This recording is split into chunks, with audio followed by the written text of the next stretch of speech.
So continuing on from yesterday when I was talking about the 7 different things that seem to make a day be successful or fulfilling to me, number 2 is the be worry free. And it's easier said than done, that's definitely for sure. But when I think about those things, there's plenty to be things to be stressed about, to be worried about. And to me, worry is that it's not that it's just stress. It's not that there won't be pressure or difficulties, but it's this idea that I will get caught up in the pattern of constantly thinking about it, constantly trying to deal with it, to try to fix it, to manhandle it, to move it, to make it do what I want. But with worry, that often just makes it worse. And I know for me, there's two parts to it. There's an internal and an external. And with the internal, there is just an existential dread often for myself that I can't explain where that worry comes from. But for a lot of it, it's just because of the monkey mind, the mind that wants to continuously hash out over and over and over and keep bringing out feelings and thoughts that all go along with this worry. That just makes it very even more stressful.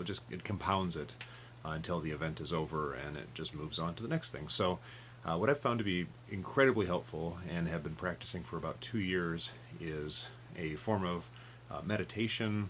Mindfulness I know is a real trendy thing, or awareness, and I started by using the Headspace app.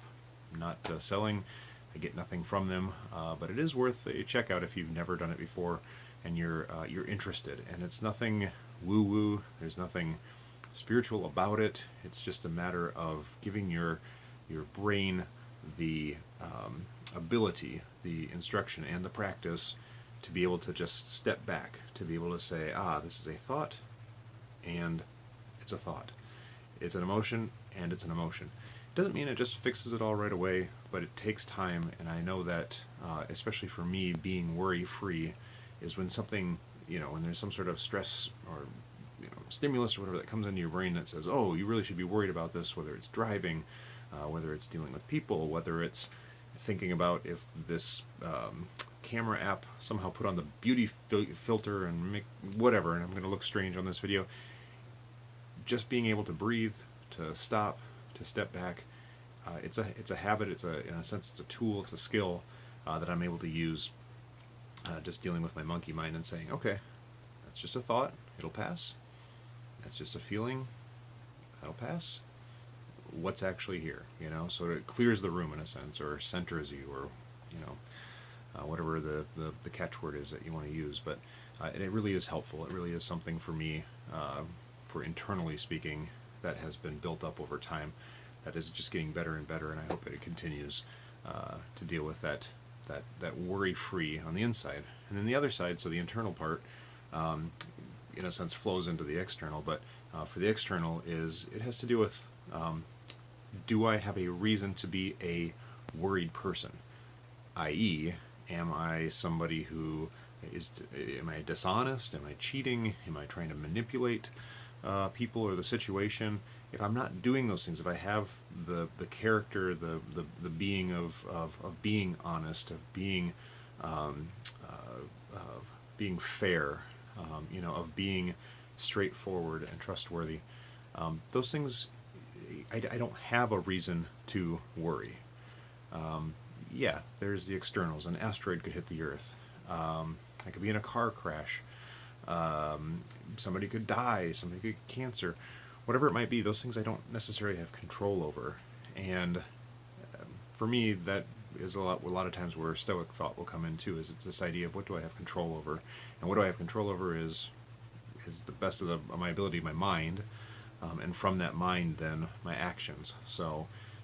The internal part is dealing with giving myself the skills to just be able to stop, to be able to think, to be able to deal with those worries, those stresses that come in to my head, and deal with those in a good way or a beneficial way. And for the external, it's a check for me of if I'm anxious, just not knowing what it is I can often say, okay, so is there somebody I've wronged? Is there somebody I've harmed? Is there somebody that I did not do the best thing for them? Am I wishing other people well? Do I want other people to succeed in life as well? Those things I'm just constantly asking myself, especially if I feel worried. But I can say today, I'm getting ready for a trip heading out to California tomorrow, which you're coming with me, so you, me, tomorrow. That whole thing, yes, can't wait. Tomorrow we're going to be talking about relaxation, so I suppose going to California usually is pretty relaxing, but for me, I gotta admit, I love driving. I travel all the time, but when I think California, I think traffic, and traffic gives me stress and worry, and sometimes it doesn't allow me to sleep.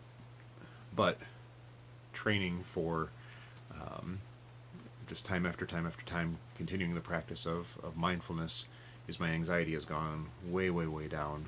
And I'll share later a little bit about the time that I've had an anxiety attack and what that did, especially for me being a driver, somebody who likes to drive. Anyway, I'll share that story later. But yeah, just dealing with it, saying, step back. That's just an emotion. That's just a thought. Okay, what's the truth here? Gonna have a great time. At least that's the intention, right? And on the outside, the external is, I feel good. I get some good sleep tonight. Gonna have a great time. There's really nothing to worry about. I've done everything I can to prepare, and the rest is fate. So, anyway, talked yesterday about diet and exercise being good to my body, and that's always a primer, because if that's not there, then a lot of times the rest of the stuff, it just kind of goes out the door. But the worry-free, especially with the mind, is I encourage you to get into some sort of mindfulness exercises, and I can put down in the links below here and stuff just what I've used and some other ones that might be helpful. You don't need anything at all if you don't want, but at the same time, when you're just getting going, it's not a bad idea to have a little instruction on it. So, hope you're doing well, and like I said, you, me, tomorrow. See ya. Can't wait.